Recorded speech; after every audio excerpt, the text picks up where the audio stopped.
네, 안녕하세요.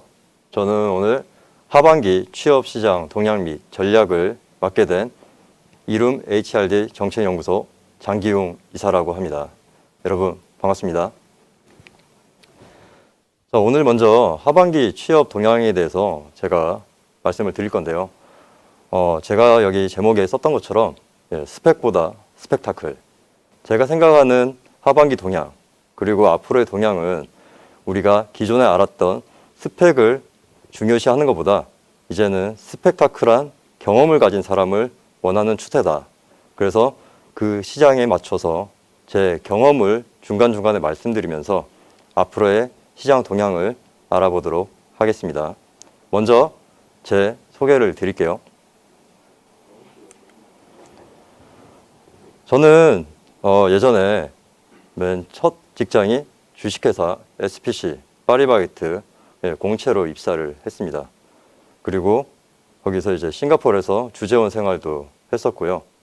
그 다음은 여러분이 또 잘 아시는 아모레퍼시픽 이니스프리로 이직을 해서 싱가포르에서 또 주재원 생활을 오랫동안 했고, 그 마지막은 중국 상하이에서 주재원 생활을 했습니다. 그 다음은 지금 이룸 HRD 정책연구소 이사를 역임하면서 제가 지금까지 겪었던 그런 경험이나 지식, 그런 것, 노하우들을 여러분께 공유를 하고 교육을 하는 전문 강사로 일을 하고 있습니다.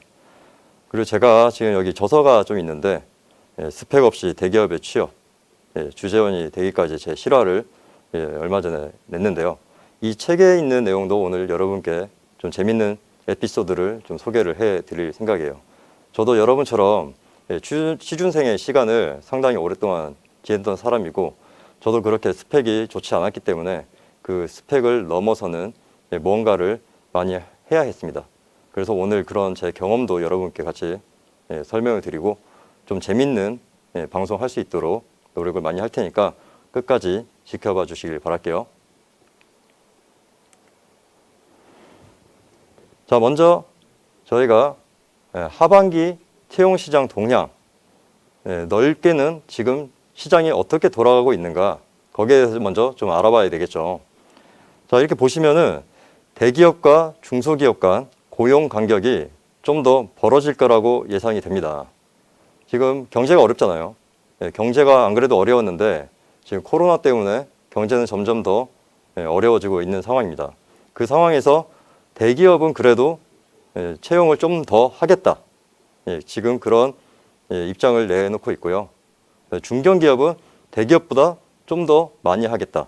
작년보다 11.9%, 이 정도를 더 채용하겠다는 과감한 출사표를 냈습니다. 근데 반면에 중소기업은 작년보다 좀 덜 채용하겠다. 이런 입장을 내고 있어요. 이건 아마도 지금 코로나 상황에서 중견기업과 대기업이 어느 정도의 선방을 하고 있고, 중소기업은 여전히 좀 더 어려운 상황으로 가고 있다고 볼 수가 있겠죠. 그래서 여러분이 좀 아셔야 되는 게, 이런 채용 시장의 동향, 내가 대기업을 갈 것인가, 내가 중견기업을 갈 것인가, 아니면 내가 중소기업을 갈 것인가를 좀 고려를 하면서 이렇게 지금 채용을 더 많이 하는 곳에 내가 한번 지원을 해보겠다. 굳이 내가 채용을 좀 덜 하는 곳에 지원을 하지 않겠다. 어떻게 보면 우리가 선택과 집중이 좀 필요한 시기가 되겠죠. 무조건적으로 대기업만 외칠 게 아니라 지금 이게 중견기업을 보시면 작년보다 훨씬 더 많은 사람을 채용하는 계획이 있어요. 그럼 내가 갈 만한 중견기업을, 나에게 맞는, 내가 지금 해볼 만한 중견기업들을 좀 알아보는 것도 여러분에게 좋은 취업 전략이 될 것 같습니다.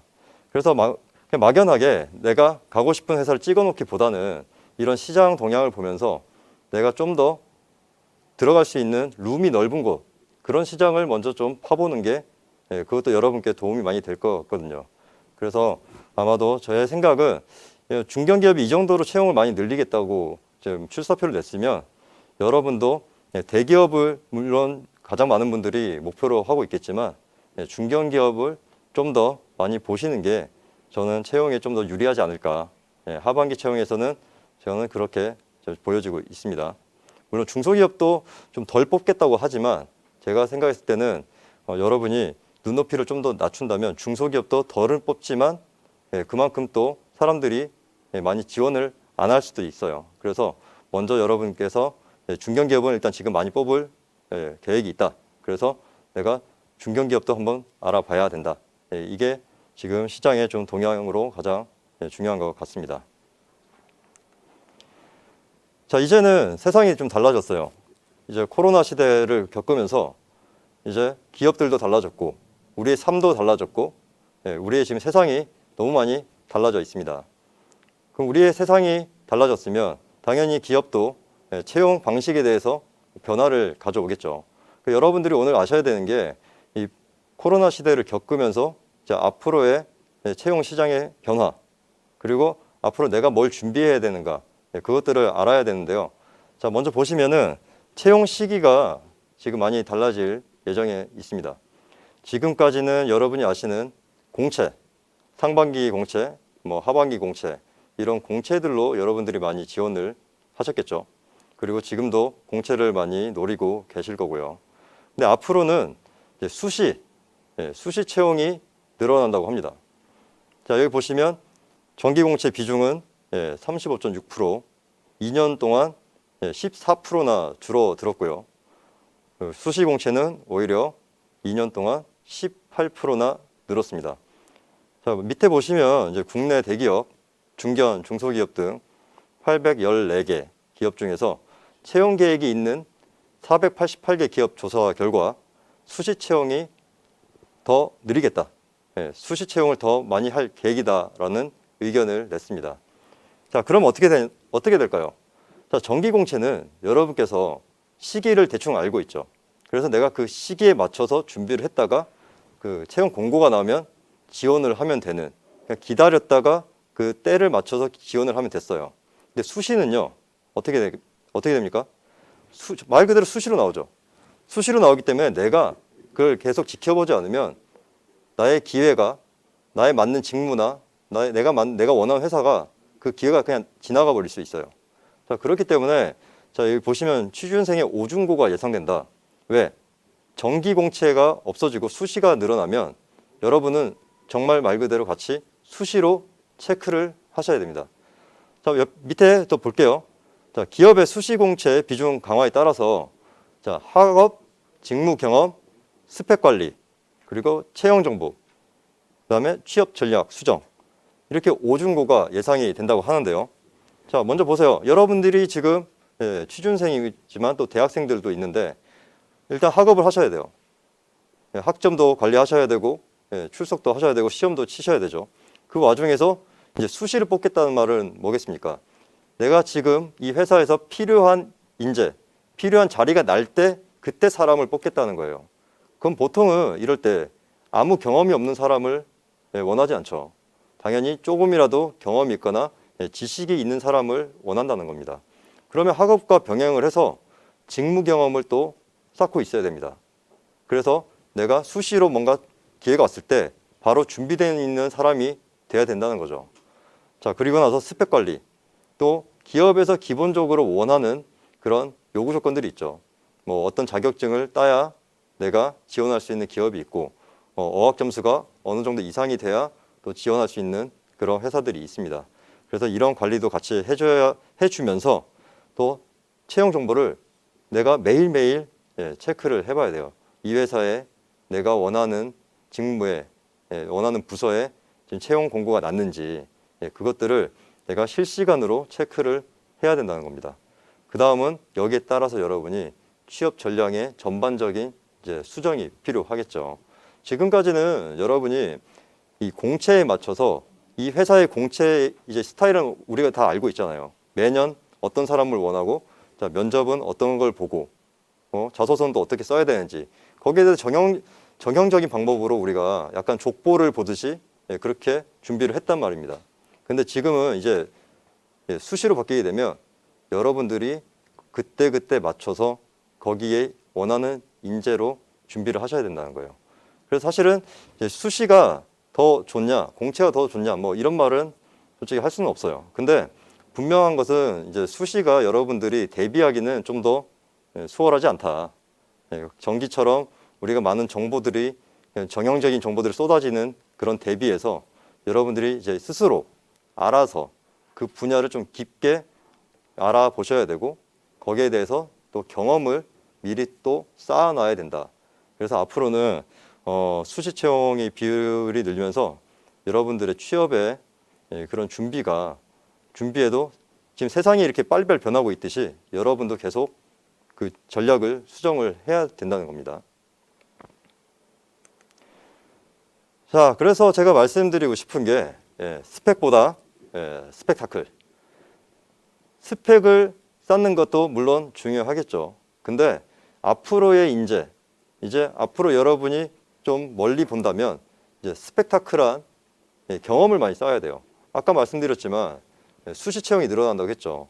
그럼 직무 경험도가 있는 사람을 더 플러스 점수를 많이 받게 된다는 겁니다. 자, 그러면 여러분이 여기서 그 직무, 내가 하고 싶은 일 또는 내가 가고 싶은 회사의 정보를 계속 취득을 하고 있어야 되고 거기에 좀 관련된 아르바이트나 뭐 단기 일자리를 경험을 해보면서 여러분들이 실무적인 지식을 어느 정도는 쌓고 있어야 된다는 겁니다. 그래서 첫 번째 보시면 자, 직무 경험 중요도가 높아진다. 사전 검증을 하겠다는 거죠. 이 사람이 정말 이 포지션에 맞는 것인가? 이 사람이 이 일을 잘 해낼 수 있는 사람인가? 그 검증을 하겠다는 겁니다. 자, 두 번째, 스펙보다 직무에 적합한 경험 보유자, 경험 보유자를 선호한다. 그래서 여러분이 수시 채용은 그렇잖아요. 어떤 포지션에 어떤 직무, 어떤 회사에서 언제 뽑을지 몰라요. 그럼 여러분이 경험을 많이 갖고 있으면 그만큼 유리하다는 거죠. 여기서 이런 사람 뽑겠다. 저기서 저런 사람 뽑겠다 했을 때 여러분은 내가 만약에 여기에도 경험이 있고 내가 이런 지식도 있으면 다 자신 있게 지원을 할 수 있는 겁니다. 그래서 여러분은 제 생각에는 이제 뭐 스펙을 쌓기 위해서 자격증을 막무가내로 뭐 많이 따는 것보다는 이제는 이런 수시 채용 앞으로의 동향에 대비를 해서 경험을 조금씩 더 많이 쌓아보는 게 좋을 것 같다는 생각이 들고요. 자, 인턴 제도가 이제 부활이 돼요. 예전에는 인턴 제도라는 게 그랬거든요. 그 비정규직을 양산하는 그런 형태로 이제 많이 여겨졌기 때문에 인턴 제도가 점점 이제 줄어들었죠. 그리고 예전에 우리가 말하던 그 열정페이, 인턴들을 싼 값에 싼 노동력으로 데리고 와서 일을 많이 시키고 그 다음은 채용은 잘 하지 않는 형태, 그런 형태들이 사회 문제로 이제 두각이 되면서 예전에는 이제 인턴 제도가 점점 줄어들었는데 이제는 다시 부활을 시키겠다는 겁니다. 여기 보시면은 이미 전년도보다 올해 인턴 채용이 7.7%나 늘어 있어요. 자, 중소기업에서 지금 기업에서 경험을 쌓고 먼저 나중에 이직을 하는 전략도 긍정적인 것 같다. 자, 아까도 말씀드렸지만 인턴 수시 채용의 가장 큰 핵심은 뭘까요? 바로 경험이라는 거예요. 자, 그러면은 여러분이 처음부터 이 대기업, 내가 가고 싶은 곳 거기만 찍어놓고 준비를 할 게 아니라 먼저 중소기업, 좀 더 작은 기업에서 경력을 쌓은 다음에 여러분이 그 경험을 바탕으로 해서 대기업의 그 높은 난관을 좀 더 수월하게 넘는 게 그 전략도 저는 괜찮다고 생각이 듭니다.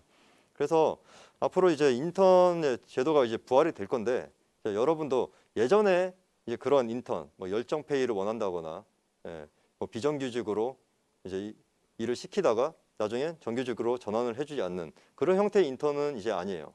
이제는 정말로 내가 뽑을 사람을 인턴을 시킨 다음에 일을 시켜보고 정말 맞는 사람을 나중에는 채용을 하겠다는 겁니다. 그래서 여러분이 아까도 말씀드렸지만 이제는 스펙타클하게 경험을 좀 더 많이 쌓아 두셔야 된다. 그래서 뭐 단기적인 일이든 계약직이든 알바든 이제 시간이 될 때, 취업 준비생일 때 또는 대학생일 때 여러 가지 경험을 해 두셔야 여러분이 앞으로 어떤 채용 공고가 나왔을 때 어떤 인재를 뽑을 때 준비되어 있는 사람이어야 된다. 그런 말씀을 좀 드리고 싶네요. 자, 언택트 채용입니다. 코로나가 끝나면 이 언택트 채용 방식이 없어질 거라고 다들 예상을 했는데 그렇지 않았습니다. 이제 비대면 방식이 이제는 너무 일상이 됐고 더 자연스러워졌어요. 그래서 코로나가 종식된 이후에도 비대면 방식은 계속 이어질 전망으로 보이고요. 그리고 특히 공공기관, 공공기관도 비대면 채용을 증가시키고 있습니다. 그래서 여러분이 이제 이 언택트 채용에 좀 더 익숙해지고 언택트 채용을 좀 더 잘 하시려면 먼저 기업의 다양한 이 비대면 플랫폼 거기에 적극적으로 참여를 하셔야 돼요. 여기 보시면은 삼성전자도 유튜브가 있고 포스코, 롯데, 뭐 LS, 한전, SK 다 지금 각자의 방식으로 온라인의 플랫폼을 구축을 해두고 있습니다. 그래서 여러분들이 이제 이런 플랫폼에 들어가셔서 이 회사에서 원하는 인재상이 어떤 인재상인지 그리고 여기서는 어떤 일을 하는지 이런 정보들을 자세하게 디테일하게 습득을 하셔야 돼요. 자, 옆에 보시면은 이제 기업 비대면 채용 운영 현황을 보세요. 엄청나게 많습니다. 뭐 한국교통안전공단 면접 전형을 전면적으로 다 비대면으로 하겠다. 국가수리과학연구소도 마찬가지죠. 온라인 때도 화상으로 진행을 하겠다. 여기 보시면은 지금 공공기관, 그다음에 대기업, 전부 다 보면 AI 검사, 그리고 비대면, 화상, 언택트, 지금 다 똑같은 의미의 다른 단어들이 나오고 있죠. 그래서 여러분들이 지금 앞으로 코로나 끝나면은 이제 이런 화상 면접이나 비대면 채용이 없어질까? 안 없어진다는 거예요. 지금 코로나 때 이 채용 방식을 한번 택해 보니까 나쁘지 않았다는 거거든요. 예전에 우리가 면접 보려면 어떻게 했습니까? 만약에 면접 보려면 지방 사람들은 그 교통비를 들여서 많은 시간을 쏟아서 그 현장으로 가야 됐죠. 근데 이제 이런 수고로움이 없어도 온라인으로 우리가 해보니까 나쁘지 않다는 거예요. 그리고 AI를 도입을 했는데 그 AI가 또 면접을 보는 형태가 기업 입장에서는 좀 더 좋았다는 겁니다. 우리가 물론 이 인공지능 AI를 통해서 평가를 받는다는 게 사람이 평가하는 게 아니라 인공지능이 사람 면접을 본다는 자체가 어떻게 보면 좀 슬픈 현실이기도 한데 이게 앞으로의 추세고 그만큼 AI가 또 가진 장점이 있다는 거거든요. 그래서 여러분이 이제 앞으로 언택트 채용은 이제 계속 있을 거고 더 늘어날 전망이니까 여러분이 지금 잠깐만 이 화상 면접이나 AI 면접에 익숙해지면 된다가 아니라 앞으로 쭉 계속 익숙해지셔야 됩니다. 자, 이제 코로나로 인해서 세상이 이제 변하고 이제 경제 구조가 많이 변하면서 회사들이 경영 방식도 이제 변화를 시키기 시작을 했어요. 자, 보시면은 예전에는 이제 애자일 경영, 민첩함을 요구하는 그런 경영 방식이었는데 이제는 헬릭스 경영, 헬릭스 경영으로 바뀌고 있습니다. 자, 애자일이랑 헬릭스 경영 비교를 좀 해볼게요. 자, 예전에 이 왼쪽에 그림 보시면 자, 애자일 경영은 한 명의 리더죠. 회사에 가면은 누가 있습니까? 팀장님이 있죠. 팀장 한 명의 리더의 밑에서 여러 명의 구성원이 팀을 이뤄서 일을 하는 형태. 우리가 잘 아는 형태죠. 그게 바로 애자일 경영인데 이 경영 방식이 이제 세상이 변하다 보니까 이 세상의 변화에 따라가지 못한다고 기업들이 인지를 하기 시작했습니다. 이 보시면 애자일 경영은 자, 다양한 직무를 거치지 않은 리더. 한 팀장이 뭐 모든 직무를 다 거쳐볼 수는 없잖아요. 이 팀장도 뭐 영업을 했다가 뭐 마케팅을 했다가 갑자기 뭐 인사를 했다가 이런 팀장이 거의 없지 않습니까? 그죠? 한 명이 그렇게 많은 직무를 다 겪을 수 없기 때문에 지금 의사결정이 늦어지는 경우가 발생을 했다. 이제 우리가 지금 세상이 더 빠르게 변하고 있는데 그런 과정에서 이 애자일 방식이 느리다는 게 지금 입증이 되고 있다는 거죠. 그리고 권한과 책임, 리더 한 명에게 권한과 책임이 집중이 됐어요. 팀장이 모든 걸 결정을 했죠. 그리고 모든 걸 또 책임을 졌습니다. 근데 팀장이 잘 모르는 분야는 또 팀장이지만 쉽게 결정을 못 내리는 거죠. 그래서 이게 회사를 다니다 보면 그런 경우가 있어요. 내가 만약에 이런 안건들에 대해서 이렇게 뭔가를 보고서를 올리면 결제가 상당히 늦어지는 경우. 왜? 팀장이 이 리더가 거기에 대해 잘 모르면 검토를 상당히 오래 해야 되겠죠. 본인도 이제 공부를 하면서 이게 맞는지, 내가 이걸 결정해 주는 게 맞는 건지, 예스를 해야 되는지, 노를 해야 되는지, 이 방식에 내가 따라줘야 되는지, 그런 것들을 이제 고민을 할 건데, 그런 고민에 있어서 그러면 의사결정이 늦어지고 이 세상이 변하고 있는데 이 애자일 경영 방식이 거기에 맞지 않다. 예, 그리고 피드백도 상당히 늦다. 그래서 지금 이제 이 헬릭스 경영 방식이 지금 도입이 되고 있는 회사들이 이제 마가트, 우리가 잘 아는 마이크로소프트, 아마존, 구글, 애플, 테슬라, 이 회사들은 이제 벌써부터 이제 헬릭스 경영 방식으로 조직 자체를 이제 변화를 시키고 있습니다. 그래서 이 그림을 보시면 좀 쉽게 이해가 되시겠죠. 애자일 조직은 보시면 이 팀이 있고 리더가 한 명 딱 있죠. 그리고 팀원들이 그 리더를 바치고 있는 형태입니다. 자, 그럼 반면에 헬릭스 경영 방식을 좀 볼게요. 한 명의 리더가 아니라 헬릭스 경영은 복수의 리더를 둡니다. 우리가 뭐 흔히 말하는 하늘 아래 뭐 두 개의 태양은 없다고 하는데 지금 헬릭스 경영은 두 개의 태양을 두는 방식인 거죠. 자, 그리고 나서 소규모 조직을 많이 분할을 해서 만드는 형태가 돼요. 지금처럼 한 팀에 보통 이제 기업에 보면 한 팀이 거의 5명 이상인데 그거보다 좀 더 소규모로 많이 만드는 형태, 그리고 그 안에 리더들을 이제 복수로 두는 형태를 이제 갖추게 된다는 겁니다.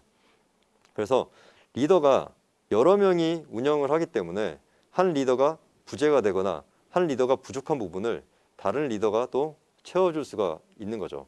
그럼 빨리빨리 의사결정을 해야 되고 우리가 지금 빨리빨리 변화해야 되는 이 입장에서 한 명이 뭔가 의사결정을 못하거나 한 명이 부재로 시간이 이제 필요할 때는 다른 한 명이 바로 그걸 대체할 수 있는 그런 형태로 바뀌고 있습니다.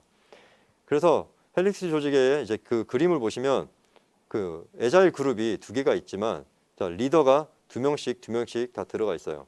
그래서 이 리더들 간에 이 경과 회의, 이 리더끼리 계속 많은 소통을 해서 서로의 정보를 많이 교환을 하고 서로가 서로 무슨 일을 하고 앞으로 내가 여기서 이 사람에게 어떤 지원을 해줘야 되는지를 그렇게 복수의 리더들이 많이 상의를 한다는 겁니다. 자, 그러면은 기업에서 이런 원하는 경영 방식이 이렇게 변화를 했으면 당연히 기업에서는 어떻겠어요? 경영 방식이 변했으면 당연히 원하는 인재상도 달라질 겁니다. 자, 밑에 한번 보실게요. 헬릭스 경영 시대에서 앞으로 원하는 인재상, 소프트 스킬이 강한 사람을 원한다는 겁니다. 자, 예전에 하드 스킬이죠. 예전에는 뭐 생산이면 생산성이 높은 사람, 그 다음에 재무면 재무에서 그 분야에서 잘하는 사람, 뭐 마케팅, 회계, 인사, 자, 이런 식으로 뭔가 팀의 역할을 나눴고 그 팀에 주어진 일을 하면 되는 그 일을 잘하는 사람, 그게 하드 스킬이 높은 사람을 원했는데 자, 이제는 앞으로 어떻게 된다는 거죠? 커뮤니케이션 스킬, 그리고 협상 능력, 그다음에 팀워크, 리더십, 갈등 관리, 이것들을 잘하는 사람이 앞으로 환영받는 인재가 된다는 거죠. 왜 그럴까요? 자, 헬릭스 조직을 보시면 일단은 여러 명의 리더가 있어요. 근데 그 리더들끼리 만약에 소통이 잘 되지 않는다면, 그리고 이 리더끼리 갈등이 생겼는데 그 갈등 관리를 잘 하지 못한다면 그 조직은 당연히 큰 위기가 오겠죠. 자, 그렇기 때문에 지금 우리 세상이 이렇게 변하면서 기업의 경영 방식이 변했고 그 경영 방식에 맞는 사람이 바로 이런 능력을 가진 사람이라는 겁니다. 그래서 여러분들이 생각하셨을 때 예전에는 사실 그렇잖아요. 뭐 생산 라인에 있거나 뭐 재무팀에 있거나 마케팅에 있거나 이런 사람들이 뭐 굳이 뭐 커뮤니케이션 뭐 스킬을 원한다거나 협상 능력을 원한다거나 그렇게 모든 능력, 이런 능력들을 다 가질 필요는 없었죠. 생산 능력이 있는 사람은 생산에 차질이 없으면 되고 생산성을 높이면 되는, 생산량을 늘리고 매출에 기여를 하면 됐죠. 그리고 재무는 재무 관리를 잘하고 돈이 새 나가는 걸 잘 관리를 하고 그다음에 우리의 수입과 지출을 잘 관리하면 그만이었습니다. 근데 앞으로는 내가 어떤 직무를 맡든지 간에 이런 소프트 스킬을 반드시 갖추고 있어야 된다. 그렇지 않으면 이 팀 내에서, 이 조직 내에서 나도 살아남기 어렵고 다른 사람들과 같이 협업이 힘들다는 거죠. 그래서 여러분들이 한번 잘 아셔야 되는 게 이런 커뮤니케이션이나 협상, 내가 지금 사람들과 그런 소통을 잘 하는 사람인지, 그리고 내가 만약에 어떤 사람들과 갈등이 생겼을 때 그 갈등을 잘 풀 수 있는 사람인지, 그 자신의 상황을 한번 좀 돌이켜 보셔야 돼요. 만약에 내가 그게 좀 약하다, 그러면은 이 부분들을 강화시킬 수 있는 연습을 해야 되겠죠. 그래서 여러분이 앞으로 아셔야 되는 게 이제 경영 방식이 이렇게 변하고 있다. 그래서 인재상도 변하고 있기 때문에 어떻게 된다는 거죠? 나도 변해야 된다는 겁니다. 아시겠죠? 자, 인재상을 좀 더 들여다 볼게요. 왜냐하면 여러분이 바로 그 인재고, 어떤 인재가 돼야 되는지가 정말 이제 중요합니다. 자, 보시면은 융합형 인재. 지금은 이제 융합형 인재를 원한다는 거예요. 예전에는 뭐 도전 정신, 주인 의식. 예전 항상 이런 말 하죠. 오너십을 가져라. 회사의 사장처럼 일해라. 이런 말을 했던 시대는 이제 갔다는 겁니다. 자, 보시면은 이제 긍정성, 그다음에 아까 말씀드린 커뮤니케이션이죠. 소통, 협력, 그리고 책임감, 성실성, 도덕성을 중요시한다. 자, 보시면은 긍정성과 이제 소통 협력은 이제 우리가 코로나 시대를 겪으면서 더 강조되는 능력인 거예요. 이런 위기가 닥쳤을 때 어떻게 해결할 수 있는가? 이 위기가 닥쳤을 때 긍정적으로 생각할 수 있는 사람, 그리고 적극적으로 사람들이랑 소통을 해서, 그리고 적극적으로 세상과 소통을 해서 우리 회사가 지금 직면한 위기를 돌파할 수 있는 방법을 찾을 수 있는 사람, 그런 사람들을 이제 원한다는 거죠. 그리고 책임감과 성실성. 자, 이제는 무슨 시대입니까? 워라인 시대. 일과 내 생활이 결합되어 있는 형태죠. 이제는 재택근무가 거의 우리가 일상이 되고 있어요. 이제 앞으로 재택근무를 하는 회사들은 늘어날 겁니다. 그래서 이 재택근무를 하는데 내가 사무실에서 나오지 않고 집에서 침대에서 책상으로 출근하는 시대가 될 거예요. 자, 그 시대에서 내가 이 사람이 성실하지 않다, 그리고 책임감이 없다면 믿고 맡길 수가 없겠죠. 사무실에 나오면 다들 지켜보고 있고 그 출근 시간을 찍고 뭔가 관리와 감독이 되는데, 이렇게 워라인 시대에서는 이제 집에서 일을 하기 때문에 이 사람이 정말 지금 어떤 상태인지, 지금 정말 일을 열심히 하고 있는지 사실 관리 감독이 쉽지 않다는 겁니다. 그래서 여러분이 나중에 또 강조를 하셔야 되는 게 책임감 있는 사람, 그리고 성실한 사람이라는 거를 자소서를 쓰시든 뭐 면접을 보시든 이런 부분들을 강조를 하셔야 된다는 거예요. 지금 제가 말씀드리는 이 융합형 인재, 이제 지금 바라는 인재상들은 여러분들이 생각을 하셔야 돼요. 이 부분을 내가 어떻게 어필을 할 것인가. 내가 나중에 채용 시장에 나가서 이 부분들에 대해서 나는 어떻게 얘기를 하고 자소서에 어떤 방식으로 내가 써낼 것인가를 생각을 해보셔야 된다는 거죠. 자, 도덕성. 요새 기업들에게 바라는 게 그냥 막무가내 그 성장입니까? 아니죠. 요새는 사회적 책임을 정말 강조를 많이 하고 있어요. 특히 환경에 대한 책임. 우리가 지금 이런 기후 변화와 환경 오염이 이제 심각해지면서 이런 사회적 책임에 대한 요구들이 상당히 많아지고 있다는 거죠. 그렇기 때문에 내가 뽑을 인재도 역시 이런 사회적 책임에 대한 관념이 있어야 된다. 그러면 여러분이 생각을 해보세요. 내가 사회적 책임이 있는 사람처럼 좀 보이려면 어떻게 해야 되는가? 미리 그런 기록들을 만들어 놓는 게 좋겠죠. 사회적 책임을 다하는 뭐 그런 활동에 참여를 한다든지, 캠페인에 참여를 한다든지, 그리고 내 SNS나 내가 뭐 블로그를 하고 있는 사람이면 거기에 내가 뭔가 사회적으로 뭔가 기여를 하는 활동들에 대한 기록을 남겨둔다든지, 이런 방식으로 미리 준비를 하시는 게 좋을 것 같습니다. 자, 그래서 보시면은 불황기에 기업이 필요한 인재상은 평소와 다를까라는 질문에 참여한 기업 중에서 49.7%가 다르다고 얘기를 했다는 거예요. 그러니까 거의 지금 이제 절반의 기업들은 지금 앞으로의 인재상은 우리가 예전의 인재상을 바라지 않는다. 이제는 세상이 변했기 때문에 우리가 새로운 인재를 뽑겠다는 그런 의지를 보이고 있습니다. 그래서 여러분들이 지금 보시면은 이 융합형 인재 5개가 나와 있는데 요 부분들을 앞으로 강조를 하는 방법들, 그리고 요 부분들이 부각될 수 있는 내 경험들을 만드는 거, 그게 상당히 중요하다는 겁니다. 그냥 이렇게 외우시면 안 돼요. 긍정성, 소통, 협력 뭐 이렇게 외우는 게 아니라 내가 이거를 갖고 있는 사람이라는 걸 어떻게 보여줄지를 그거를 고민하셔야 됩니다. 보통 보시면은 쓸 때 저는 긍정적인 성격이고요. 이렇게 하면 안 된다는 거예요. 내가 긍정적인 사람이라는 거를 표현할 수 있는 그런 뭐 일화들이나 아니면 그런 활동에 참여했던 경험들이 드러나는 것들이 있어야 된다는 거예요. 아시겠죠? 그래서 채용 시장에 대해서 지금 키워드를 좀 정리를 해볼게요. 첫 번째, 상시 채용과 수시 채용이 늘어나고 있다. 두 번째, 언택트 채용은 계속될 것이다. 자, 세 번째, 월화인, 재택근무가 계속 이어질 것이다. 네 번째, 다스펙보다 다경험자, 다경험자를 더 환영하는 시대가 오고 있다. 자, 다섯 번째, 기업들이 경영 방식이 헬릭스 경영으로 바뀌고 있다. 요 5개로 저는 일단 크게 정리를 해 보겠습니다.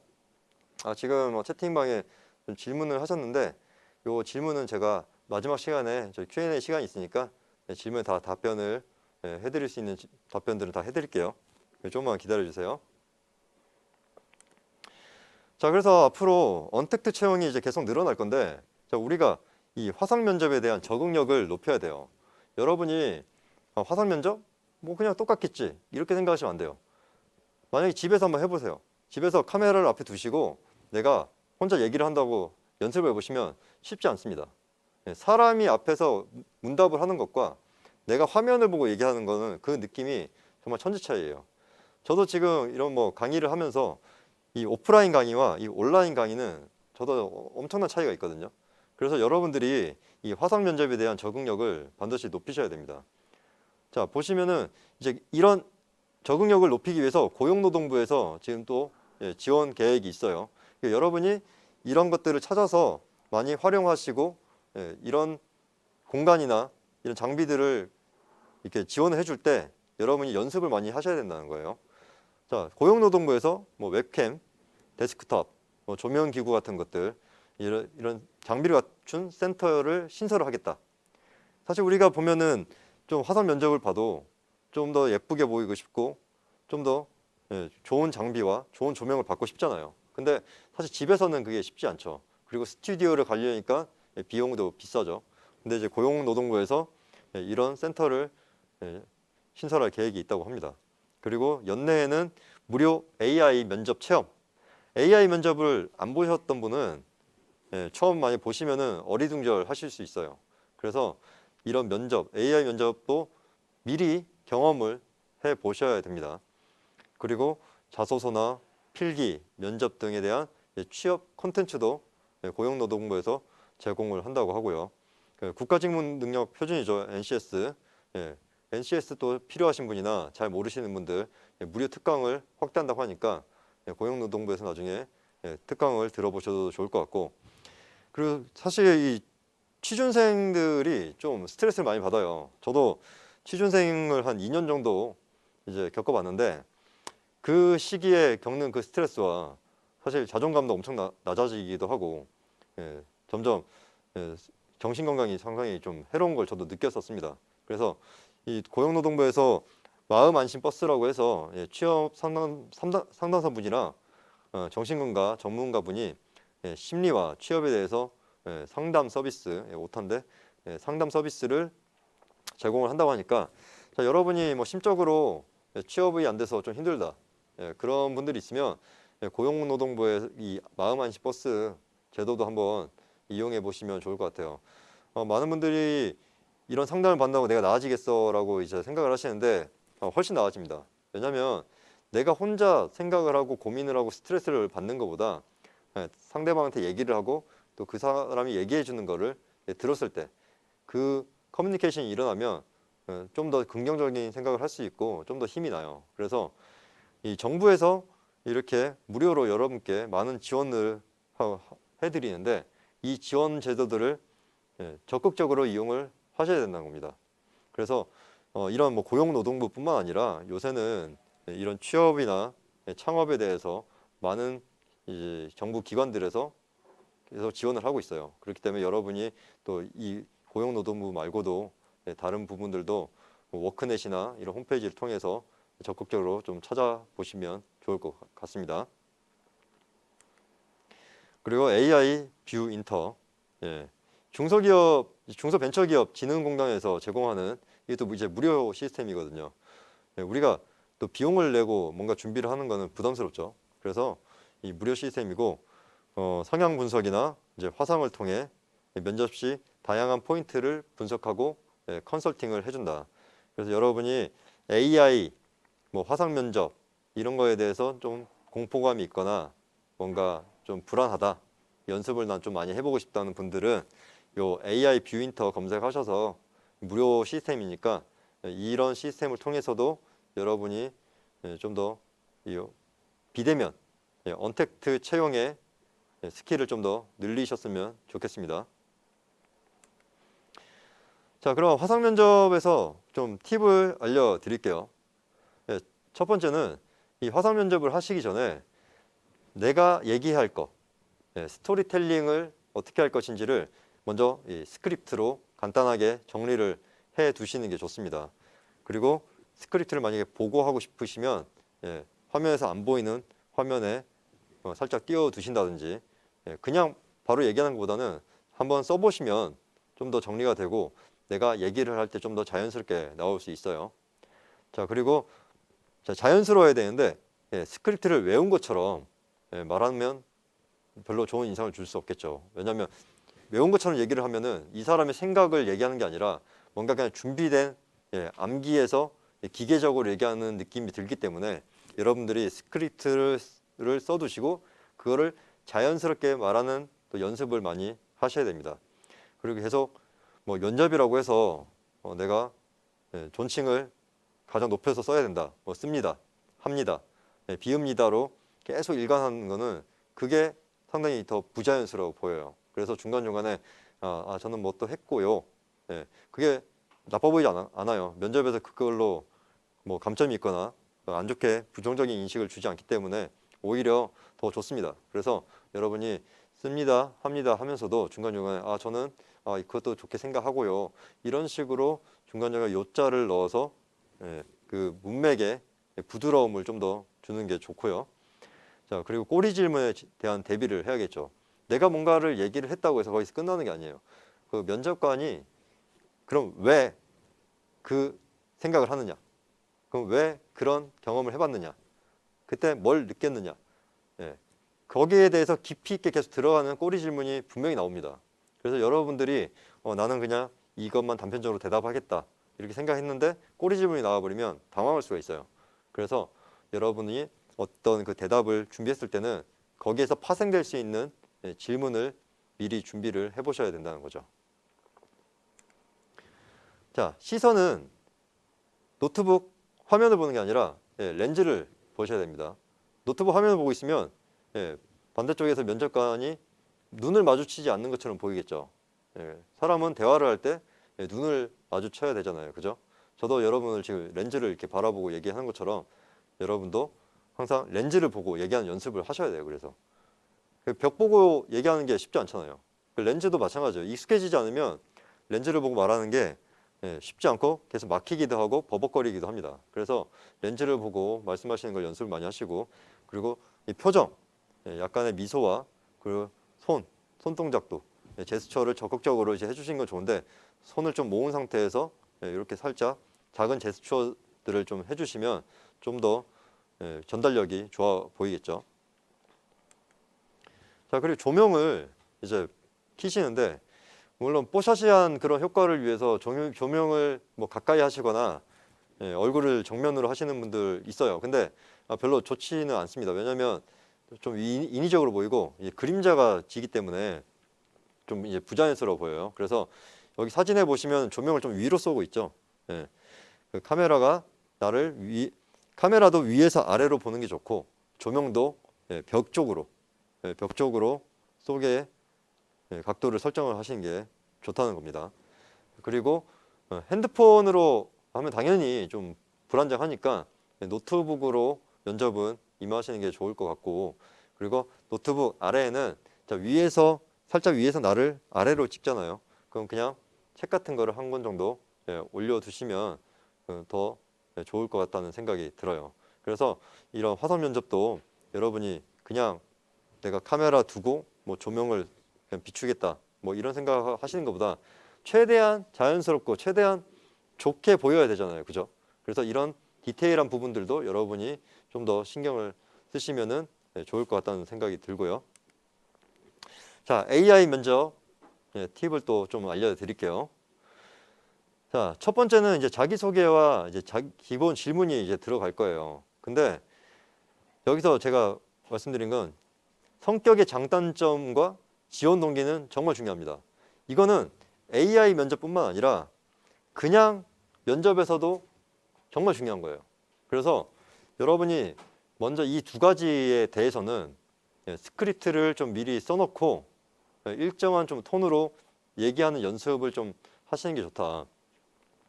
자, 지원 동기 같은 게 왜 중요할까요? 면접에서는요, 지원 동기를 어떻게 말하는가에 따라서 초반에 승부가 많이 갈립니다. 왜? 이 사람이 우리 회사에 왜 오고자 하는가? 그 이유가 명확해야겠죠. 그 이유가 뭔가 회사에서 납득이 돼야 되는 이유를 얘기해야 된다는 거예요. 그래서 지원 동기를 말씀하실 때 나는 이 회사를 왜 지원하는가에 대해서 좀 심도 있게 고민을 해보시고, 그러면 이 회사의 지원 동기가 이제 생기는 거는 이 회사에 대해서 잘 알아야 돼요. 이 회사가 지금 어떤 전략으로 가고 있고, 이 회사가 어떻게 성장을 하고 있고, 이 회사에서 지금 하고 있는 사업은 무엇인가. 그거를 모르면 명확한 지원 동기가 나올 수가 없겠죠. 그래서 예를 들면 이런 것들이에요. 제가 SPC 파리바게뜨 공채 이제 시험을 볼 때, 자, 지원자분들 왜 우리 회사에 오셨나요? 라고 이제 한 명씩 이제 물어봐요. 지원 동기를. 이게 거의 첫 질문이고 가장 중요하거든요. 그럼 보통은 이제 그 빵집이 빵 회사니까 거의 다 이렇게 얘기합니다. 아, 저는 어릴 때부터 빵을 좋아해서, 저도 빵을 좋아해서, 전 지금도 빵을 좋아해서. 자, 이렇게 얘기하시는 분들이 많아요. 그럼 어떻게 된다? 빵점이죠. 빵점. 자, 그렇게 얘기하는 동기들은 너무나 당연한 거고 너무나 많은 거죠. 대부분의 지원자들은 그런 말을 합니다. 이 회사에 뭐가 좋아서. 근데 그건 지원 동기가 될 수 없어요. 그거는 당연한 거예요. 이 회사를 지원했으면 그건 동기가 아니라 내가 당연히 좋아해야 되는 거고, 지원 동기라는 거는 이 회사가 지금 나가고자 하는 방향, 이 회사가 지금 추구하고자 하는 사업 철학에 내 동기가 부여가 됐는가, 내가 오고 싶은 이유가 이 회사가 가진 그런 가치관과 맞는 것인가, 그거를 찾아서 어필을 하셔야 됩니다. 그러니까 AI 면접도 마찬가지입니다. 그런 부분들을 어필을 하셔야지, 지원 동기를 그냥 대충 얘기한다? 절대 안 돼요. 아시겠죠? 지원 동기는 면접에서 뭐다? 50% 이상을 차지합니다. 그리고 성격의 장단점. 이거 상당히 모르시는 분들 많은데, 장점은 잘 얘기를 해요. 저는 되게 긍정적인 성격이고, 저는 사람들이랑 얘기하는 걸 좋아하고 활동적입니다. 뭐 이런 얘기를 하는데, 단점을 얘기하면 약간 머뭇거리죠. 왜? 내가 이 단점을 얘기했을 때 마이너스 요인이 되지 않을까? 당연히 안 됩니다. 왜냐? 사람이 장점만 있는 사람은 없죠. 그래서 대신에 여러분이 단점을 얘기할 때 이 단점을 어떻게 극복하고 있는가, 그리고 난 이 단점을 보완하기 위해서 어떤 노력을 했는가, 이런 부분까지 어필을 해주시면 좋다는 거예요. 그래서 나는 이런 성격이 장점인데 반면에 단점은 이런 면이 있습니다. 하지만 저는 이런 면이 어릴 때부터 있어서 지금 어떤 활동을 했고, 그래서 지금은 많이 고쳐졌다. 이렇게 자연스럽게 마무리를 지어야 된다는 겁니다. 자, 그리고 경험은 거짓말하지 않습니다. 안 해본 것은 안 해봤다고 해야 돼요. 그리고 모르는 것은 모른다라고 얘기를 하는 게 좋습니다. 자, AI 성향 파악인데, 자, 솔직함과 일관성이 포인트예요.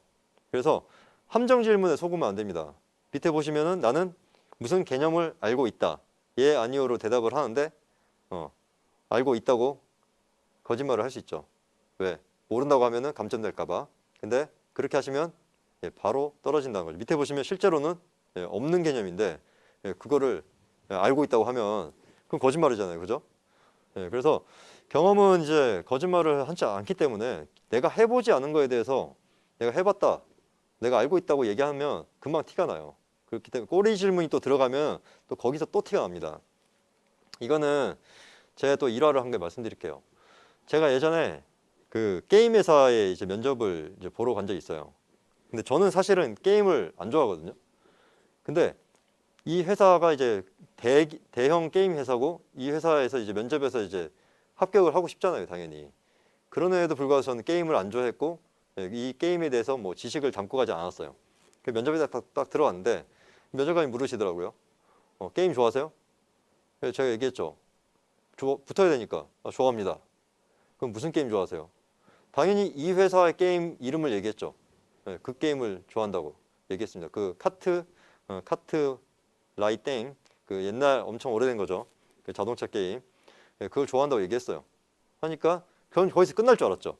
근데 거기서 끝날 줄 알았는데 꼬리 질문이 나오는 거예요. 자, 그러면은 그 게임 좋아하신다고 했는데 계급이 어떻게 되시죠? 저는 이제 여기서 거의 말을 못하고 땀을 삐질삐질 흘리기 시작합니다. 왜? 계정도 없어요. 그 게임을 계정도 없고 만들어 보지도 않았고 해보지도 않았어요. 그냥 친구들이 옆에서 하는 것만 봤지 제가 직접 경험한 적이 없는 거예요. 그러면 이런 꼬리 질문이 나왔을 때 당연히 내 대답은 한계가 오죠. 그렇기 때문에 이건 이제 거짓말이 되면 오히려 어떻게 됩니까? 완전히 이제 마이너스가 아니라 마이너스를 더 넘어서서 그냥 불합격 통보를 받겠죠. 왜? 이 사람은 정직한 사람이 아니다.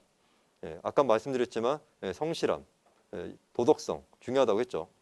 그렇기 때문에 여러분이 안 해본 것들은 그냥 안 해봤다고 하셔도 돼요. 왜냐하면 모든 걸 다 해볼 수 없죠. 근데 그걸 어떻게 다 해봤다고 합니까? 하지만 마지막에 마무리가 중요하겠죠. 제가 이거는 안 해봤지만 앞으로 어떤 기회가 되면 꼭 해보겠습니다. 또는 이건 모르지만 제가 좀 더 공부를 해서 알도록 하겠습니다. 이렇게까지 마무리 해주시면 별 큰 문제가 없습니다. 그래서 지금 계속 질문이 오고 있는데 끝까지 들으세요. 이 질문은 이 강의 끝나고 마지막에 질문에 대한 답변과 좀 그런 Q&A 시간이 있을 거니까 제가 지금 모른 척하는 게 아니라 다 보고 있습니다. 보고 있는데 그 시간에 따로 할 거예요. 아시겠죠? 요거 일단 끝내고 할 거니까 대신 끝까지 들으셔야 됩니다. 자, 그래서 경험을 안 해봤으면 절대 해본 척은 하지 말자. 그 말씀 드리고. 자, 그럼 AI 면접에 대해서 좀 간단하게 또 정리를 해드릴게요. 자, 첫 번째, 대처 능력이 이제 파악을 해요. AI가. 최소 답변을 하는데 20초 이상 답변을 하셔야 돼요. 그리고 너무 길게 했어도 안 되니까 1분 이내로 끊습니다. 그래서 어떤 대답을 할 때 내가 요점만 정리를 해서 대답을 할 수 있는 그 연습을 많이 하셔야겠죠. 20초 이상 1분 이내 요걸 좀 기억을 하시고, 그리고 표정도 읽습니다. 그래서 표정과 그런 뭐 말투, 어조 같은 것들도 그 상황에 맞게. 왜냐하면 내가 지금 예전에 뭐 어떤 공경에 처했던 그런 대답을 하고 있는데 막 웃으면 그 상황과 표정이 안 맞잖아요. 그러니까 정말 자연스럽게 내가 지금 말하고 있는 그 감정을 그대로 표정에 드러내면서 자연스럽게 얘기를 해야 된다는 거고. 자, 성향을 이제 파악을 하는데요. 보상에 대한 이제 선호도를 파악을 해요. AI가. 이 사람은 지금 현재 주어지는 보상에 더 좋아하는 사람인가? 아니면 앞으로의 내가 어떤 나아갈 길에 대해서 그림을 그리고 있는 사람인가? 이런 걸 파악을 하는데 뭐 간단하겠죠. 예를 들면 뭐 우리 회사에서 뭐 나중에 어떤 사람이 되고 싶나? 이런 걸 물어볼 수 있거든요. 그럼 생각을 안 해놓으면은 이제 현재의 이제 보상에만 간단한 답변을 할 수 있죠. 근데 내가 좀 그려놔야 돼요. 아, 저는 이 회사에서 이런 일을 해내서 앞으로 어떤 위치까지 가서 제가 이 회사의 어떤 경영자의 위치에서 뭐 큰 일을 해보고 싶습니다. 아니면 뭐 글로벌 기업으로 만들고 싶습니다. 이런 식으로 좀 더 큰 그림, 내가 이 회사에서 성장을 해서 오랫동안 성장을 해보겠다. 회사와 같이 가겠다라는 이제 큰 그림을 좀 그려놓을 수 있는 그런 준비를 하시는 게 좋고, 자, 심층 문답을 하는데, 자, 예, 아니오식으로 이제 질문으로 성향을 파악을 합니다. 예, 아니오식으로 하는데 여기서 망설이시면 안 돼요. 그리고 예, 아니오에서 정말 내가 아니면 아닌 거고 맞으면 맞다고 하시는 게 좋아요. 뭔가 머리를 돌려서 내가 잘 보이기 위해서 여기서 아닌데 예라고 한다. 나중에 다 걸립니다. 그리고 회사 직무나 질문으로 이제 관심을 파악을 하는데 이게 정말 중요해요. 이 사람이 우리 회사에 맞는 사람인가? 이 사람이 지금 지원한 이 부서와 포지션에 맞는 사람인가에 대한 이제 질문을 합니다. 그렇기 때문에 여러분이 아까도 말씀드렸지만 지원 동기 그리고 내가 지원한 포지션, 만약에 영업이면 영업은 무슨 일을 하는 것인가? 이 회사의 영업은 무슨 일을 하는 건가? 이 회사의 마케팅은 무슨 일을 하는 건가? 그런 거에 대해서 여러분이 확실하게 알고 준비를 하셔야 되는 거예요. 대충 내가 영업은 뭐 물건을 판매를 하고 뭐 실적을 관리를 이런 식으로 말씀하시면 안 된다는 거예요. 이 회사의 영업팀은 어떤 활동들을 하는지 자세히 알고 또박또박 대답을 잘 하셔야 우리 회사 직무와 맞다. 우리 회사 정말 관심이 있는 사람이다. 이렇게 보일 수 있다는 거죠. 자, 또 공포의 인적성 검사가 있습니다. 자, 인적성 검사. 이게 맞는지 틀린지 우리가 쉽게 판단할 수 없죠. 예, 아니오로 100개에서 200개의 문항을 제한 시간 내에 푸는 검사인데, 자, 내 적성에 맞는 직무를 찾고 나를 솔직하게 보여줘야 돼요. 솔직해야 됩니다. 이거 AI든 인적성이든 솔직해야 돼요. 자, 그리고 예, 아니오를 대답을 해야 되는데 비율이 한 5대 4다. 이건 예인 것 같기도 하고 아닌 것 같기도 하고 약간 중간이다. 그러면은 지금 상황에 맞는 거에 대답하셔야 돼요. 지금 내 상황과 지금 내 판단에 맞는 거를 이게 예면 예로 하셔야 된다는 거예요.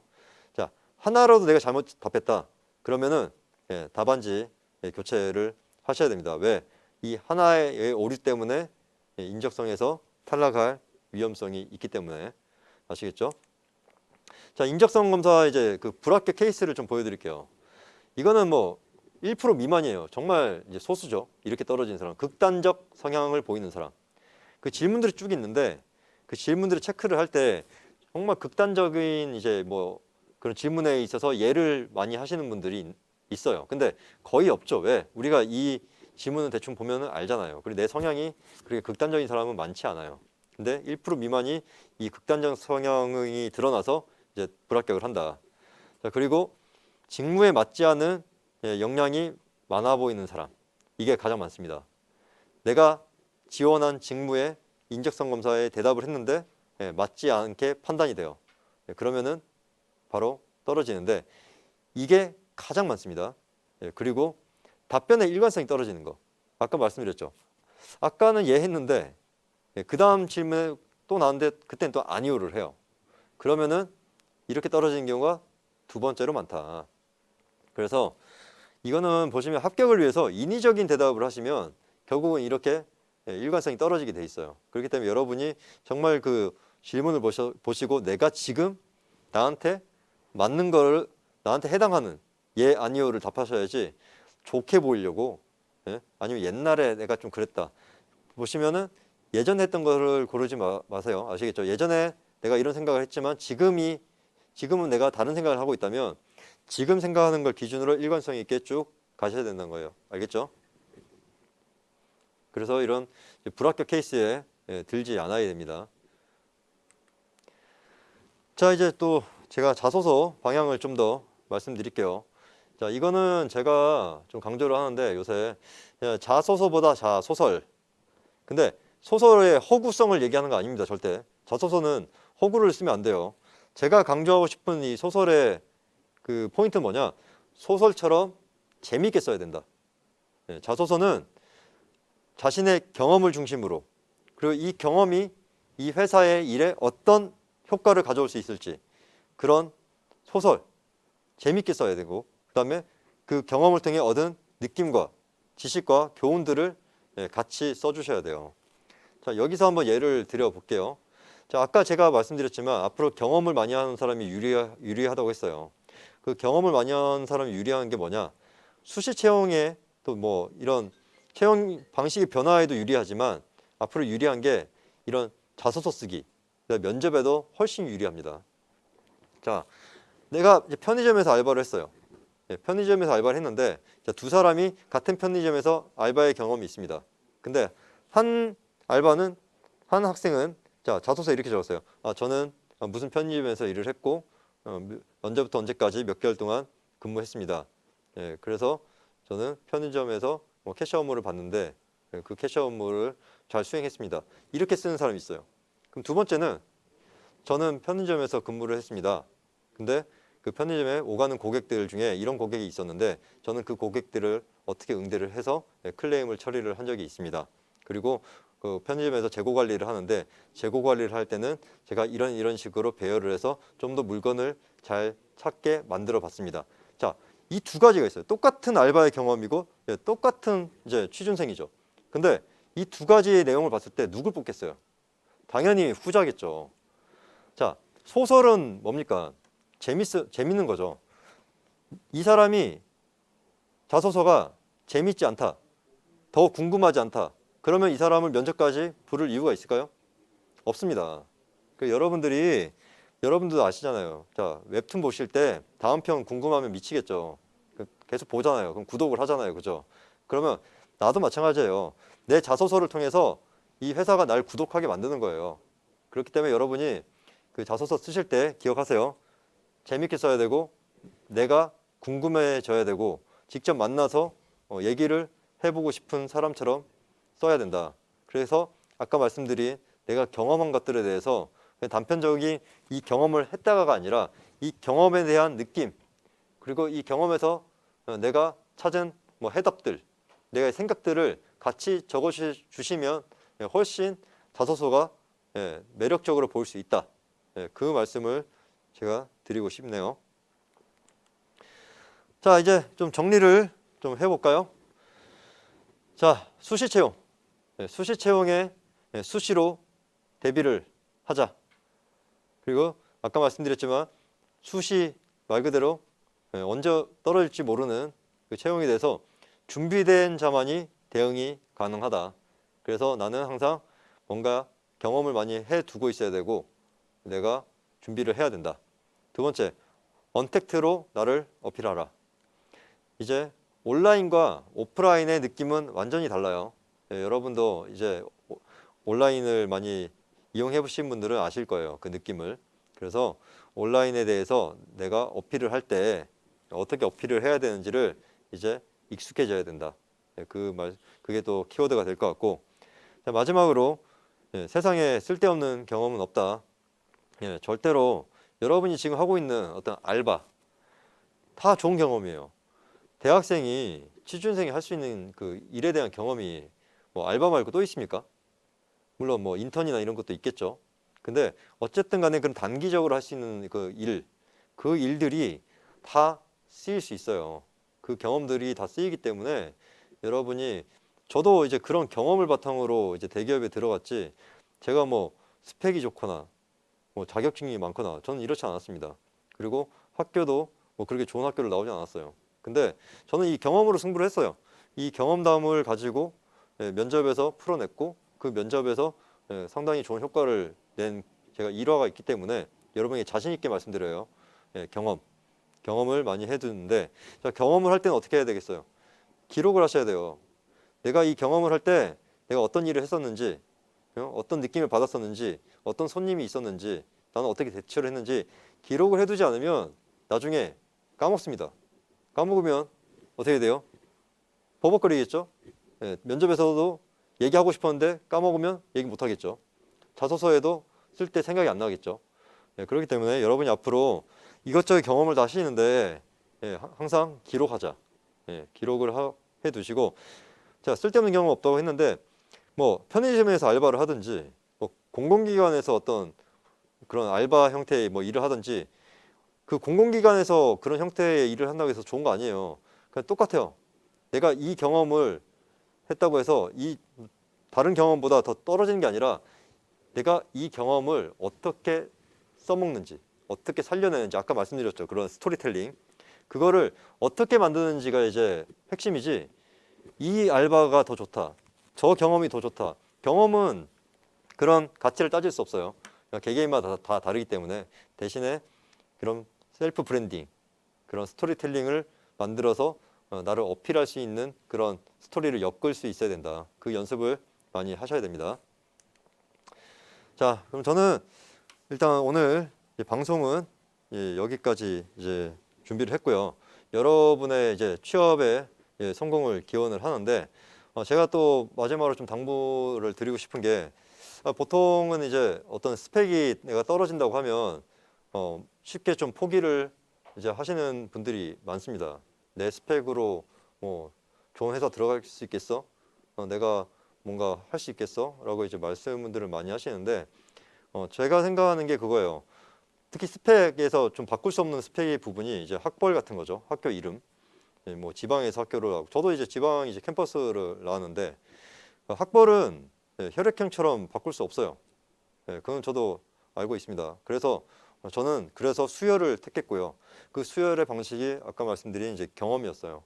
그 2년 동안의 그 취준생 그 기간을 거치면서 엄청나게 많은 경험을 쌓았고, 그 경험을 저는 이제 면접과 자소서에 다 풀어냈습니다. 그래서 이제 SPC 파리바게트라는 이제 좋은 회사를 들어가서, 또 해외에서도 일해봤고, 또 아모레퍼시픽이라는 또 좋은 회사에서 이직이 돼서 회사 생활을 참 좋은 데서 많이 했던 것 같아요. 그래서 여러분도 저보다 여러분이 더 스펙도 좋으실 수 있고, 여러분이 더 우수하세요. 그러니까 저 같은 사람도 그렇게 경험으로 해냈는데, 여러분도 앞으로 경험이 많은 사람이 더 중요시되는 사회니까 더 유리합니다. 그래서 여러분이 앞으로 그렇게 많이 경험하시고, 그 경험들 기록하고, 그 경험들 잘 써 먹어서 더 좋은 데 많이 취업하시고, 꿈 반드시 이루시길 바랄게요. 자, 이제 이 방송은 이제 좀 마무리를 하고, 이 방송을 좀 잘 들으셨는지 퀴즈가 나갈 건데, 퀴즈를 한번 내볼게요. 이 퀴즈를 맞추시면은, 맞추신 분들께 던킨도너츠 베스킨라빈스 그 기프티콘을 선물로 드린다고 합니다. 그래서 많이 참여해서 맞춰주시길 바랄게요. 자, 이제 퀴즈 한번 나가 볼게요.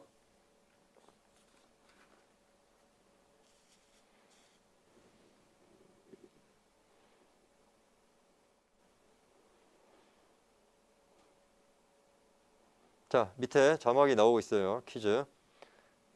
제가 뭐 따로 읽어드리지 않을게요. 제가 아까 방송을 했던 내용 중에 답안이 분명히 있습니다. 그래서 여러분이 꼭 맞추셔서 달콤한 간식, 디저트, 베스킨라빈스, 던킨도너츠, 스트레스 많이 받을 때 달달한 게 좋죠. 꼭 맞추셔서 많이 선물로 받아 가시길 바랄게요.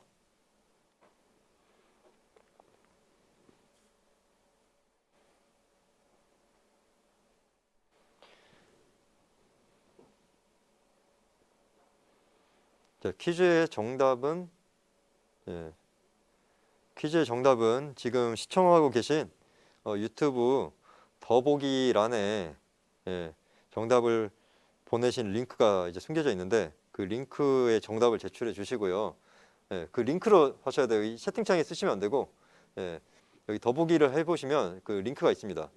그 링크로 제가 한번 볼게요. 깜짝 퀴즈 정답 접수 링크라고 보이시죠? 거기 링크를 통해서 접수를 해 주세요. 맞추신 분들께 다시 한번 말씀드리는데, 제가 다녔던 회사죠. 베스킨라빈스, 던킨도너츠, 기프티콘, SPC 그룹이 파리바게트, 던킨도너츠, 베스킨라빈스 다 같은 그룹입니다. 채팅창 말고 저기 접수 링크 옆에 더보기 눌러보세요. 그 유튜브에서 더보기 누르시면 그 정답 보내기 링크가 나옵니다. 그 링크 클릭하셔서 그 링크에 답변을 달아 주셔야 돼요. 나중에 채팅창에 저 답했는데 왜 선물 안 주세요 이러면 안 돼요. 그러니까 이 링크를 꼭 찾아서 밑에 그 링크에 답을 꼭 해 주셔야 됩니다.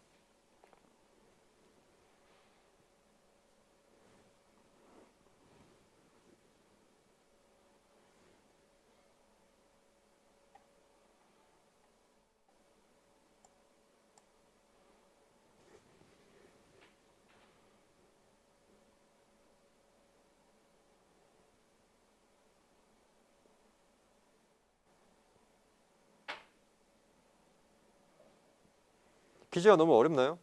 네? 퀴즈에 좀 다 답변이 끝나셨나요, 이제?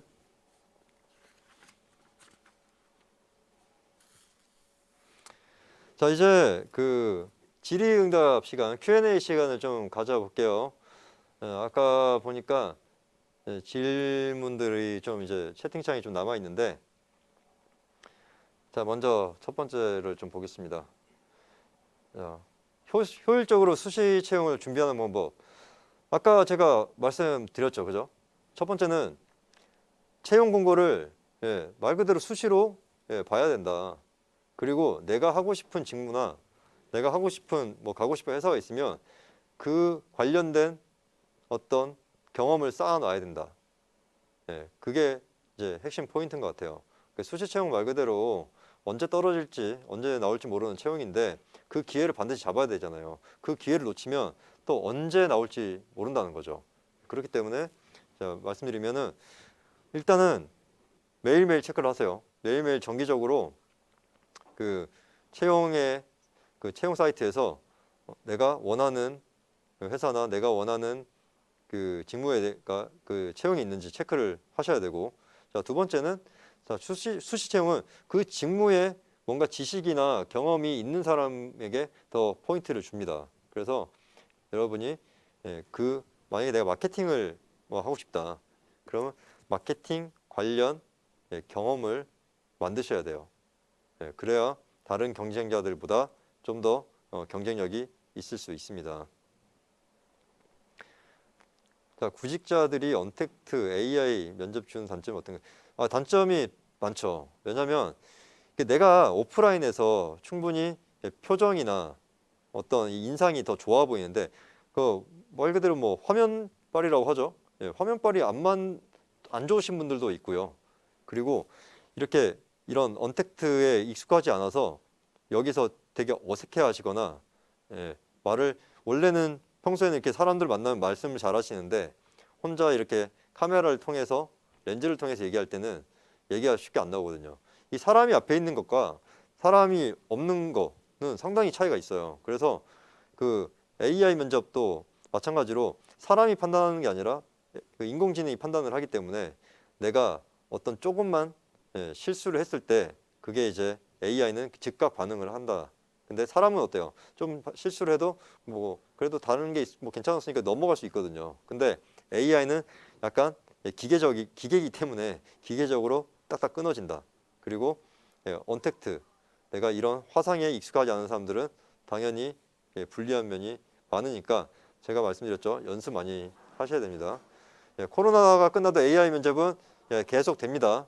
아까 말씀드렸어요. 언택트 채용의 방식은 코로나가 끝난다고 해서 없어지지 않는다. 계속 더 늘어날 전망입니다. 자, AI 면접이나 화상 면접을 바뀌면서 회사가 지원자를 평가하는 항목에 변동사항이 있을까요? 큰 그 질문에 대해서 변동사항은 많지 않은데 이제 AI 면접 같은 경우는 아까 말씀드렸죠. 제가 그런 일관성, 대답의 일관성, 그리고 내가 여기서 솔직하게 대답하느냐 안 하느냐 그런 것들이 이제 질문에 좀 더 숨겨져 있는 거고, 그리고 여러분이 그 평가하는 항목에 있어서는 사실상 그 항목 질문 항목은 큰 차이가 없을 거예요. 근데 이제 언택트에서는 제가 아까 말씀드렸죠. 언택트 이 화면상에서 보여지는 내가 잘 보여질 수 있도록 그렇게 준비를 하셔야 된다는 겁니다. 자, AI 면접 또는 비대면 면접 연습할 만한 공간 좀 알려주세요. 이게 사실은 지방은 좀 활성화되어 있지 않아요. 그래서 아까 말씀드린 그 AI 뷰인터라고 있죠. 예. AI 뷰인터는 일단 온라인에서 이 서비스를 받을 수 있는 무료 시스템이라서 AI 뷰인터를 좀 저는 많이 추천을 드리고요. 고용노동부에서 지금 이런 그런 공간을 이제 마련을 할 계획이라고 해요. 지금 뭐 마련돼 있는 건 아니고 정부에서 지금 준비를 하고 있는데 내년부터 좀 생기지 않을까 생각이 들어요. 근데 이제 고용노동부에서 뭐 서울, 경기, 뭐 수도권만 하는 게 아니라 전국적으로 당연히 만들 거기 때문에 여러분이 나중에 이제 고용노동부 사이트에 가셔서 그 스튜디오 공간, 촬영 공간을 좀 확인을 해 보시는 게 좋을 것 같고, 요새는 대학교에 그 스튜디오가 다 있어요. 그래서 지금 내가 다니는 학교가 있으면 그 학교에 스튜디오가 거의 다 있습니다. 그래서 모르셨으면 한번 알아보시고요. 학교에 스튜디오가 있고 그 대여를 할 수 있는지. 학생들에게는 아마 재학생이면은 제 생각에는 뭐 가격이 높지 않을 것 같고, 그 뭐 무료일 수도 있을 것 같고요. 아니면은 뭐 졸업생이다. 졸업생도 그 공간을 활용할 수 있는지 비용을 내고, 그것도 한번 알아보시면 좋을 것 같습니다. 예, 경험은 솔직하게 얘기해라. 그리고 지원 동기도 솔직하게 말하려면 감점용이 어떻게 할지 모르겠다. 예, 지원 동기도 남들이 어떻게 말할지 모르겠는데 차별화된 뭔가를 그렇죠. 지원 동기를 차별화를 일단 두고 시작을 하셔야 돼요. 제가 예전에 이제 면접 볼 때 지원 동기에서 가장 맨 처음에 좀 첫인상을 좋게 이제 줬던 경우가 뭐였냐면, 이제 저는 이제 그 SPC 그룹의 면접을 볼 때 지원 동기를 다 물어봤어요. 근데 대부분 다 뭐 빵 좋아해서라고 대답을 했는데, 저는 이제 그때 어떻게 대답을 했냐면, 그 SPC가 그 당시에 이제 중국 시장에 막 진출을 했는데 그 중국 시장에서 좀 잘 되고 있었어요. 저는 그 시장에 대해서 얘기를 했어요. 왜? 회사에서 이제 막 중국으로 진출을 했고 분명히 회사 내에서는 그게 큰 화두가 될 거라고 생각을 했거든요. 그래서 저는 그 중국 시장에서 SPC가 왜 잘 되고 있는지에 대해서 그 정보들을 찾아서 요약을 해서 말씀을 드리고, 제가 그래서 저는 중국어로 공부를 했거든요. 그래서 저는 이제 중국어를 이제 공부하면서 이런 SPC의 모습에 너무 좋았다. 그래서 내가 나중에 나도 중국에 가서 이 사업에 일조를 하고 싶다. 이런 식으로 이제 연결을 지었습니다. 확실히 다르잖아요. 그죠? 다른 분들과 지원 동기가. 예, 그래서 여러분이 지원 동기를 말씀하실 때는 내가 이 회사에 가진 방향과 좀 맞춰서 전략과 맞춰서 미리 이렇게 계획을 좀 짜서 말씀을 드리는 게 좋고, 예, 경험은 지원 동기 이제 감점이 될까 봐, 예, 지원 동기를 솔직히 말하면 감점이 되게 되는 지원 동기를 말하면 안 되죠. 내가 지원 동기 지원했다는 거는 이 회사 들어오고 싶은 건데 이 감점 요인이 되는 지원 동기를 말할 필요가 있나요? 없잖아요. 그죠? 그래서 아까 제가 예시를 방금 말씀드렸는데, 지원 동기는 제가 지원 동기를 얘기했던 것처럼 저는 이때 이 지원 동기를 얘기했을 때 면접관님이 이랬어요. 정말 자세히 알고 계시네요. 예, 이렇게까지 그 자리에서 되게 좋아하시더라고요. 예, 그래서 여러분도 좀 그렇게 말씀을 하시면 좋을 것 같아요. 자, 케이트님, 코로나 때문에 학교 생활이나 대외 활동에 제약이 있는데 직무를 위해 노력했다는 것을 어떻게 어필할 수 있을까요? 자, 제약은 당연히 있죠. 요새는 예전 같았으면은 어떤 뭐 캠페인, 대학생 뭐 그런 캠페인 활동이나, 예, 대학생들만이 할 수 있는 그런 캠프나 이런 데를 참여할 수 있는데 요새는 없잖아요. 그죠? 자, 이런 것들은, 자, 요새 그 일단 워크넷을 제가 좀 예를 들어 드릴게요. 워크넷에 가보시면 그 직무에 대해서 그 직무를 경험하신 분들이 인터뷰로 올려놓은 영상들이 상당히 많아요. 그래서 내가 그 직무에 관심이 있다는 거를 일단은 알고 있어야 되죠. 왜? 내가 관심이 있는 사람은 어때요? 그 직무에 대해서 되게 잘 알고 있는 사람이어야겠죠.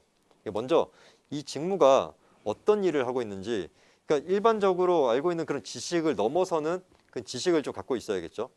예를 들면 뭐 마케팅이에요. 마케팅이 이 직무를 내가 설명을 한다.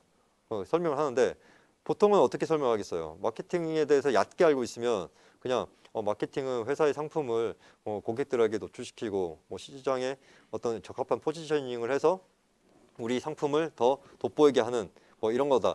이게 이제 단편적인 마케팅 지식일 거고, 근데 내가 만약에 좀 더 깊게 이 마케팅에서 안다면 이 사람들이 이 마케터들이 회사에서 어떻게 생활하는지까지 알고 있으면 되겠죠.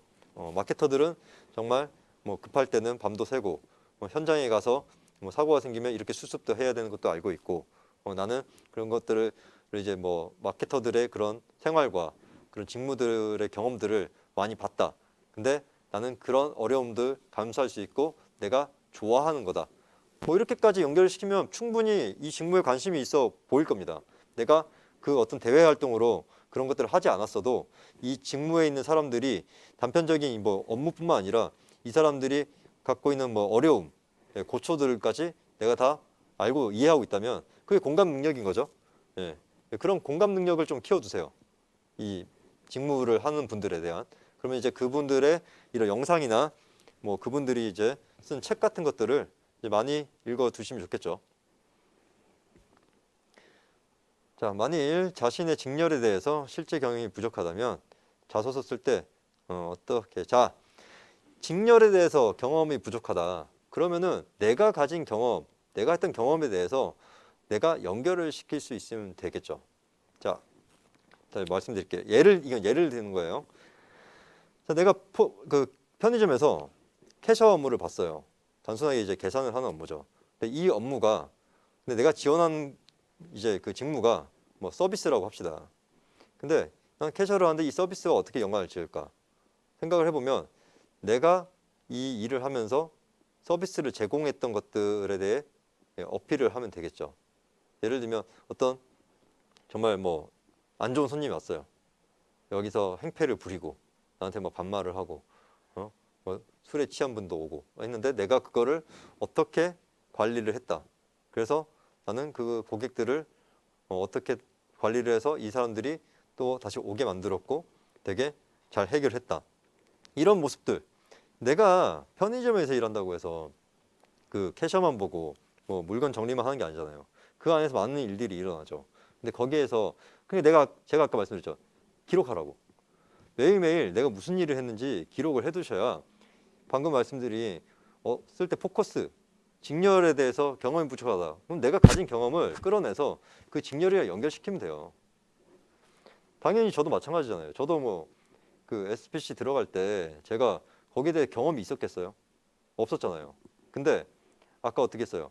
제가 그 회사에 대해서 알아내고 그다음에 내가 여기를 좋아한 이유를 얘기하고 내가 앞으로의 계획을 얘기했죠. 그렇기 때문에 그 질문하신 그 킴님도 예, 아시면 돼요. 내가 거기에 직접적인 똑같은 경험이 없어도 내가 가진 경험을 예, 풀어내는 게 그게 기술입니다. 그러니까 아까 말씀드렸잖아요. 자소서를 쓰시라고. 자, 잼잼님 AI 비대면 채용에서 빅데이터를 이용한다고 하던데 각 회사에서 중요시 여기는 키워드는 어디서 알 수가 있을까요? 그 빅데이터를 이제 이게 얘기할 때 이런 단어들을 캐치를 하는데 이제 회사에서 중요시 여기는 키워드는 일단은 그 아까 말씀드린 그 회사에서 운영하는 그 온라인 플랫폼 기억하시나요? 네. 회사에서 지금 그 채용을 위해서 온라인에 이제 플랫폼들을 다 열어두고 있어요. 거기 가셔서 이 회사에서 원하는 인재상, 이 회사에서 뭐 어떤 지금 다시 한번 좀 띄워드릴까요? 안 보이나 지금? 네, 일단은 회사별로 지금 그런 플랫폼들을 다 운영하고 있습니다. 유튜브에 찾아보시면 뭐 포스코도 있고 LG도 있고 뭐 삼성도 있고 다 있어요. 거기 가셔서 그 분들이 하는 그 온라인 그 채용 설명회나 이런 것들을 많이 보세요. 그리고 그 회사의 홈페이지에 가셔서 거기에서 자주 나오는 단어들을 보세요. 예, 특히 뭐 회사의 그런 신년사나 아니면 회사에서 나오는 이제 뉴스들이 나오잖아요. 그 회사에 관련된 뉴스를 보면 그 기사들을 쏟아놔요. 근데 그 회사에서 어떤 업적이나 회사의 뉴스 그 기사를 기자분이 다 쓰시느냐? 그건 아니거든요. 회사에도 홍보실이 있어요. 그 홍보팀에서 그 기자분에게 제공하는 단어들이 많거든요. 예, 그러면 그 기사에 나오는 단어가 곧 그 회사에서 지금 바라는 방향의 단어들이겠죠. 예, 저는 그래서 그렇게 한번 준비하셔서 그런 회사에서 원하는 그런 단어들을 많이 쓰시면 좋을 것 같다. 예, 저는 그런 의견을 드립니다. 자, 또 질문 있으신가요?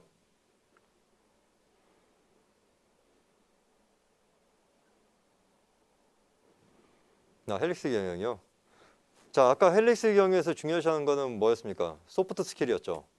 예, 내가 이 업무에 대해서 업무의 그런 역량만 중요한 게 아니라 이제는 소통 방식, 커뮤니케이션, 그리고 아까 말씀드렸던 그 상황 갈등 해결 능력이에요. 자, 헬릭스 다시 한번 읽어드릴게요, 제가. 자, 커뮤니케이션과 왜 헬릭스 방식은 뭐예요? 복수의 리더들이 같이 협업을 하는 형태예요. 그렇기 때문에 우리가 소통을 잘해야 되거든요.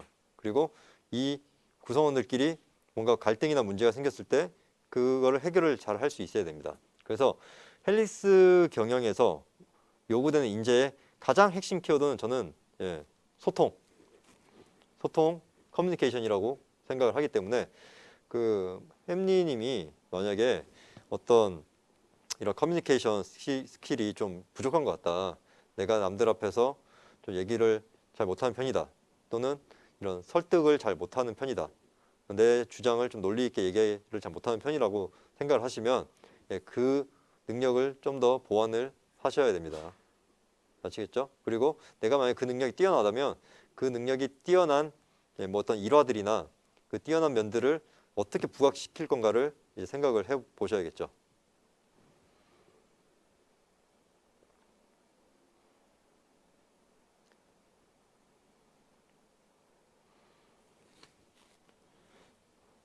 자, 이제 또 질문이 없으신가요?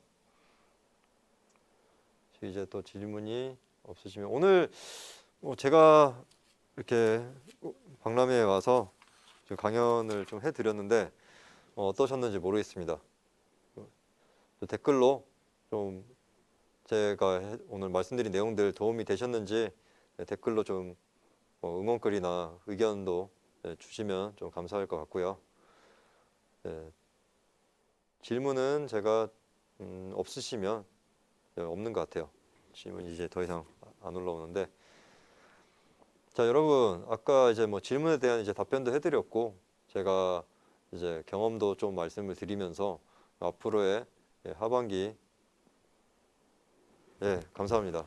잼잼이 새로운 부분들 많이 알 수 있어서 도움이 되셨군요. 이게 도움이 되셔서 좀 다행인 것 같고 도움이 많이 됐나요? 감사합니다. 앞으로는 이제 이런 채용 시장도 변화를 하고 있고 찾는 인재들도 변화를 하고 있기 때문에 여러분들 그 변화에 맞춰서 같이 변화를 해야 된다는 거 꼭 기억을 해 주시고 좀 와 닿으셨으면 좋은 거죠. 그 비대면 채용 같은 경우도 이제 계속 이게 될 거니까 여러분이 이제 어색해하지 말고 이제 연습을 계속 많이 하셔야 됩니다. 그래서 앞으로 이제 하반기 채용에 있어서는 제가 말씀드리고 싶은 거는 그거 한 개예요. 경험, 스펙타클한 사람, 스펙보다 스펙타클한 사람이 돼야 된다. 그래서 스펙타클한 인재가 돼서 여러분께서 좀 더 그 면접이나 수시 채용 같이 이런 민첩하고 뭔가 순발력이 좀 요구되는 그런 채용 시장에서 반드시 성공적으로 취업을 할 수 있길 바랄게요. 자, 오늘 이렇게 들어와서 잘 들어주셔서 너무 감사드리고요. 저는 이제 오늘 강의 마치고 이상 또 다음에 기회가 있으면 또 여러분께 또 이런 시간을 갖도록 하겠습니다. 이상 저는 장기웅 강사였습니다. 여러분 감사합니다.